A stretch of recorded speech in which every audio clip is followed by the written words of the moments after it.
আপনাকে, আপনার ছেলেকে, আপনার মেয়েকে, আপনার বাপকে, আপনার জাতিকে, আপনার বংশকে যদি আমি অশিক্ষিত প্রমাণ করতে না পারি, জাতির সামনে বক্তব্য দেব না। লেবার হিসাবে কাজ করে আমাকে বলছে, আব্দুর রাজ্জাক সাহেব আপনি জামিয়া সালাফিয়ায় সায়েন্স খোলেন না কেন? আমার জন্মভূমি দেবনগরে সায়েন্স আছে, এদেশের বড় বড় স্কুলে সায়েন্স আছে। তার ছেলের ফলাফল কি আমাকে শোনান। বাপে তো বহু টাকা খরচ করেছে, লক্ষ লক্ষ টাকা খরচ করে ছেলেকে মানুষ করেছে। ফলাফলে দেখা গেল সেই দিন বেশ হুঁশিয়ার, বুদ্ধিমান, সচেতন, মেধাবী ছেলেটা, দেবনগরের ছেলেটা গাড়ি থেকে নামলো। পরনে প্যান্ট আছে, প্যান্ট টাকনোর নিচে আছে, দাড়ি চাঁচা আছে, হাতে সিগারেট আছে, গলায় টাই আছে। এইভাবে গাড়ি থেকে নামলো।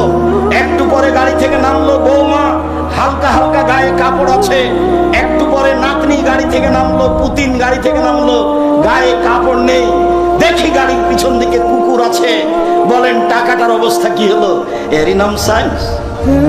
এবার আপনি দেখতে পারেন বাড়ি যান ঢাকায়, ঢাকায় আপনার ওই বিজি হাসপাতালে ছেলে প্রতি মাসে 3 লক্ষ টাকা মাসে বেতনে চাকরি করে। প্রেসক্রিপশন ওই কোম্পানি লিখেছে যে কোম্পানি তাকে টাকা দেয়।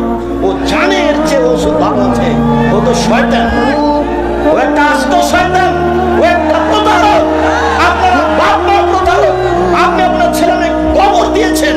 এই জাতীয় শিক্ষিত, এই ব্যক্তিও শিক্ষিত, এই ছেলে মেয়ের কি উপকার করতে পারে?